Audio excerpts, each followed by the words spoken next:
मेरे दिल में टीस, क्या टीस है कि 2014 में जो मेरा हरियाणा प्रति व्यक्ति आय, प्रति व्यक्ति निवेश, नौकरी देने में, कानून व्यवस्था में पूरे देश में नंबर 1 था, आज मेरा देश किस चीज में नंबर 1 हो गया भाई? प्रदेश आज 9 साल में कहां पहुंच गए हम? आज हमारा प्रदेश नंबर 1 हो गया बेरोजगारी में, महंगाई में, अपराध में, भ्रष्टाचार में और सरकार पर, हरियाणा पर कर्जे में। जैसे बताया 4.5 लाख करोड़ कर्जा है हमारे प्रदेश पे। सारे आंकड़े सभी साथियों ने दिए आपके सामने। आपको मालूम है कि महंगाई का कहां पहुंच गई? डीजल का क्या भाव था और आज क्या भाव है? आज किसी भी वर्ग को देखो, किसी से बात कर लो आप, हर वर्ग इस सरकार से, मौजूदा सरकार से, बीजेपी जेजेपी से विमुख हो चुका है। आप किसी को देख लो, क्या परिस्थिति हो गई आज मेरे हरियाणा की। अरे मैं स्कूल में जाऊं तो वहां मास्टर नहीं, अच्छा अस्पताल में जाऊं तो डॉक्टर नहीं, दफ्तर में जाऊं तो कर्मचारी नहीं, थाने में जाऊं तो पुलिस नहीं। कोई अब अपराध में आप बहुत आगे जा रहे हैं, तो क्या होगा युवा के साथ? क्या हो रहा है हमारे युवाओं के साथ? बेरोजगारी में एक चला दिया कौशल रोजगार निगम, वो केवल युवाओं के भविष्य में जो है अंधकार डालने का काम कर रहा है। कोई पक्की नौकरी नहीं दे रहा, कच्ची नौकरी देते। तो ये आपके सामने है। आज कहीं भी जाऊं, चाहे कहीं तो भाई पंचायत इलेक्शन नहीं हुए थे, पहले पंचायत के इलेक्शन कराए, छोटी सरकार बनाई तो वहां पंचकुला में लठों से पीट दिए वो। क्यों? ई टेंडरिंग, कोई अधिकार नहीं। अरे वो सरकार क्या है जो अपने चुने हुए नुमाइंदे पर विश्वास ना करे? तो आपने देखा इसी प्रकार से आशा वर्कर बैठी हैं, कहीं कभी कहीं मनरेगा के बैठे हैं, कहीं किसान मुआवजा की मांग कर रहे हैं, सब बैठे हैं। हिसार में चारों तरफ धरने पे बैठे हैं। कोई एयरपोर्ट के रास्ते के लिए रास्ता ही बंद कर दिया, उस पे बैठे हैं। कोई मुआवजा नहीं मिला, उसके लिए मांगे हैं। हर तरफ कोई भी, एक भी ऐसा काम मैं नहीं कह सकता हूं जो इस सरकार ने जनहित के लिए लिया हो।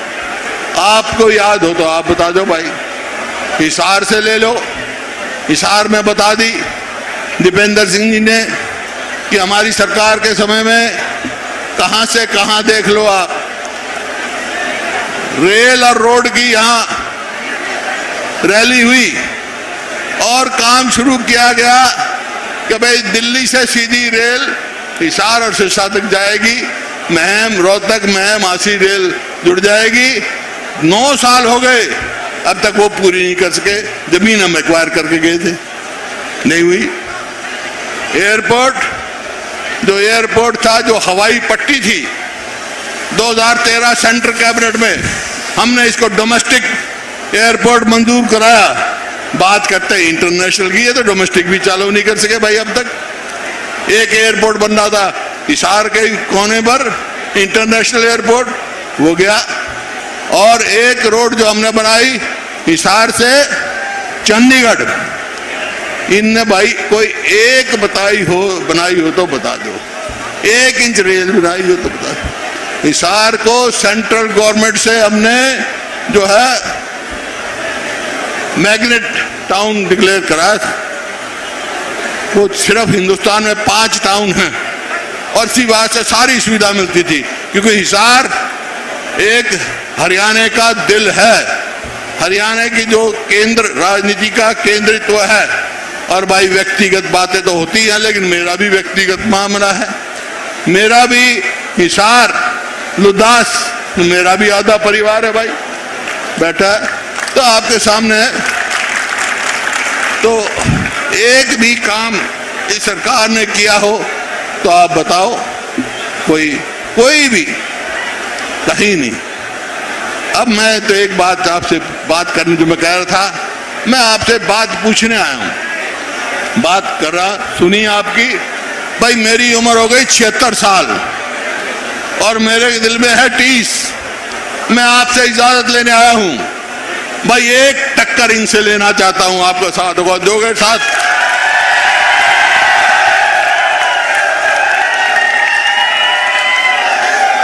और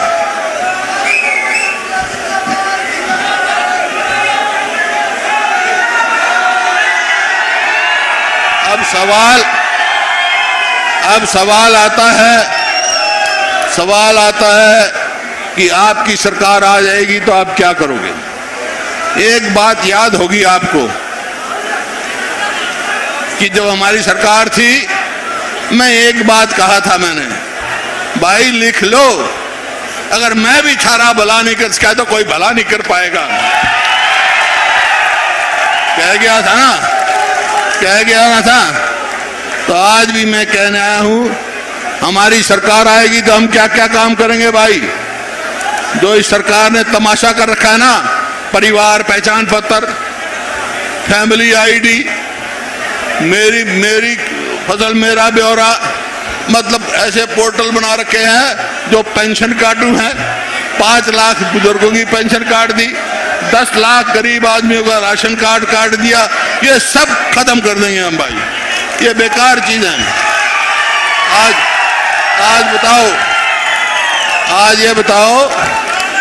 आज ये बताओ मेरी फसल मेरा ब्यौरा क्या है भाई? बारिश हो रही है, बादल गरज रहे हैं, किसान खेत में उसकी फसल तैयार हो गई, दाने बाहर निकलाए, वो बाट देखा पोर्टल में कब नंबर आओगा, इतना नंबर आओगा तो भीज जाएंगे सारे दाने। ये कोई तरीका है? हमारे समय में जैसे ही किसान अपना दाना निकालता था, सीधा मंडी में जाता था और अपना भाव लेके घर आ जाता था।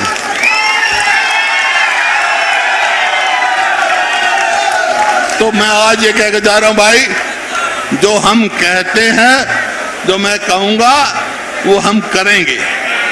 क्या करेंगे?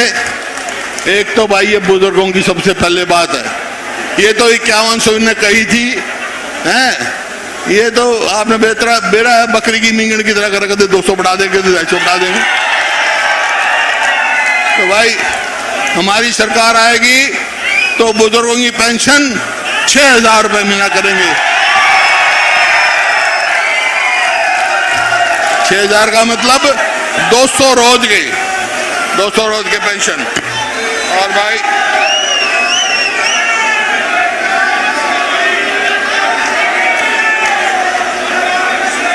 और वो मेरी बहनें बैठी, अभी बात हुई है, मेरी बहनें बैठी भाई, आज चूल्हा तो कोई करता नहीं, लकड़ी तो कोई इस्तेमाल करता नहीं, गैस पे लाए हैं, गैस सिलेंडर। तो भाई कोई भी सिलेंडर गैस का उसकी कीमत 500 रुपए ज्यादा नहीं होगी, मेरी बहनों को बताना।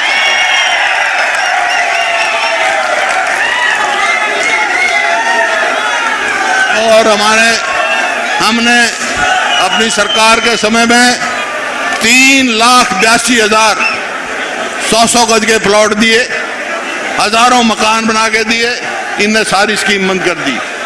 हमारी सरकार आएगी तो फिर वही दलितों के लिए, बैकवर्ड क्लास के लिए 100 गज के प्लॉट देना शुरू करेंगे सबको, क्योंकि 8 लाख प्लॉट हमने चिन्हित किए थे, 3,82,000 दे चुके थे, इनने एक प्लॉट दिया हो तो बताओ भाई। और भाई बैकवर्ड क्लास की क्रीमी लेयर 6 लाख थी, नहीं इन्हें 8 लाख थी, 8 लाख कर दी ने, 8 लाख से 6 लाख कर दी, तो किसी को फायदा नहीं होगा भाई। क्रीमी लेयर बैकवर्ड क्लास की 10 लाख करेंगे हम, ताकि बैकवर्ड क्लास को फायदा हो। और एक और बात, विश्वकर्मा डे आने वाला है, जो बैकवर्ड क्लास से हैं, BCA के, हाथ से काम करते हैं, कारीगर हैं भाई। देखो किसान, जब मेरे को एक बार चेयरमैन बनाया तो मैंने कह दिया हिंदुस्तान में किसान को फसली ऋण पे 4% से ज्यादा ब्याज नहीं लगेगा। और ये हो रहा है। आज हम कह के जा रहे हैं, जो BCA हैं, लोहार हैं, भाई बढ़ई का काम करते हैं, कुम्हार हैं, ऐसे बहुत जो कारीगर हैं, जैसे हमने उनका वो भी बनाया था, माटी आयोग बनाया था, सैनी आयोग, सैन भाई हैं मेरे, इन सबको जो हाथ के कारीगर हैं, उनको जो भी कर्ज होगा उस पर 5% से ज्यादा लोन नहीं देना पड़ेगा, ताकि वो अपना काम शुरू कर सके। BCA आगे बढ़े, बराबर है। वो जो दलितों में क्या, और भाई उस स्कीम का नाम हम रखेंगे विश्वकर्मा कारीगर योजना, ताकि वो सब जो हाथ का काम करते हैं, अपने मजदूरी करते हैं, उनको पूरा मान सम्मान मिले। और इसी प्रकार से भाई जो मेरे युवा रोजगार, आज आपको मालूम युवा साथी हैं, 2 लाख सरकारी पक्की नौकरी खाली हैं।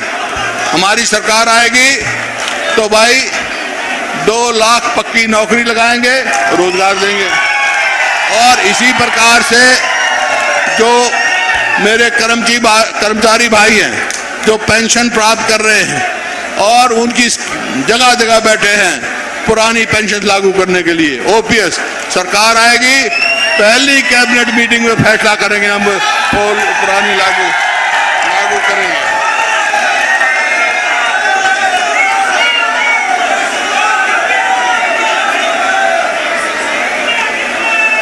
ये तो, और किसान को कर्जा माफी से लेकर कर्ज मुक्त तक लेके जाएंगे किसान को, ताकि किसान को MSP गारंटी देंगे, ताकि किसान उसकी लड़ाई लड़ेंगे। आज किसान बर्बाद हो रहा है, किसान को MSP नहीं मिलती। तो ये तो मोटी मोटी बात कही है, बाकी हमारी मैनिफेस्टो कमेटी बनेगी, अध्यक्ष जी की हमारी बात हुई है, और बहुत सारी बात है जो हम अपने चुनाव से पहले घोषणा पत्र लागू करेंगे। और जैसा अध्यक्ष जी ने कहा कि अब कार्यक्रम बनेगा हमारा, हम 90 के 90 हलकों में जाएंगे और जिलों में जाएंगे। जिले हेडक्वार्टर पे चल रहा हमारा प्रोग्राम जो है जल मिलन प्रोग्राम जो चल रहा है, 1 मिनट भाई, जल मिलन प्रोग्राम चल रहा है, 11 तारीख को करनाल में होगा। इसी प्रकार से हर जिले पे हमारा होता रहेगा। लेकिन आज मैं आखिर में एक ही बात कह सकता हूं, यह कार्यक्रम विपक्ष आपके समक्ष है, लेकिन आपकी हाजिरी देख के, आपका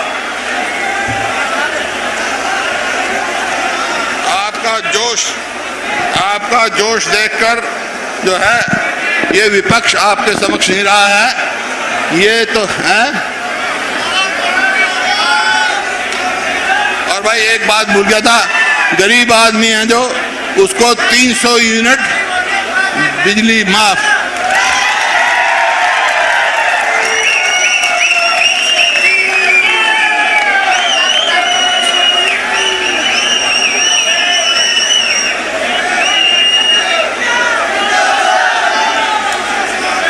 ये आज से ये कार्यक्रम विपक्ष आपके समक्ष नहीं है, ये तो विकल्प है आपके सामने खड़ा, विकल्प सामने होगा आपका, और अगला कार्यक्रम होगा ये लेकर चलेगा। और जो हम कार्यक्रम चलाएंगे अध्यक्ष जी, हम और MP साहब, उसका एक ही नारा होगा, भाजपा JJP को भगाओ, कांग्रेस की सरकार लाओ। बहुत बहुत धन्यवाद।